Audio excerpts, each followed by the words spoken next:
Hey everyone, welcome back to the channel. In today's video, I'm going to show you exactly how to withdraw money from TradingView in 2026. Now guys, if you are interested in purchasing TradingView subscription, make sure you check out the link of this Black Friday deal in the description. In this deal, you are going to get TradingView subscriptions at 80% off. Plus, you will also get 1 month absolutely for free. So here, in order to withdraw the money from TradingView, you need to first of all come here on tradingview.com. Then simply log in into your account if you haven't already.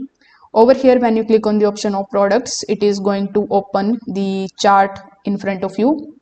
So here, when you click on the option of trading panel here in the bottom, if you have linked any of the brokers over here, you will see your available funds here in the bottom. So as you can see, I have around 100k available in balance.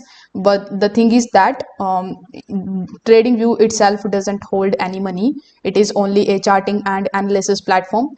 So even if you place your trades here through any kind of trading panel, your funds stay in your broker that you have connected with it and not in TradingView specifically. So to withdraw the money, you can just anytime open the trading panel and you can look at which broker you have connected your account with it. Currently, I'm using paper trading, but your broker will be shown over here on the top. So whichever broker is it, you just have to go to the broker's official website or application. From there, you can withdraw your funds by clicking on the withdraw option or whichever option is available there, which is provided to you by your broker. So TradingView has no withdrawal button because it doesn't store any kind of balances. It only routes your orders to the broker.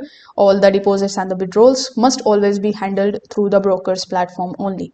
So if this video helped you out, make sure that you like this video and subscribe to the channel. Thanks for watching.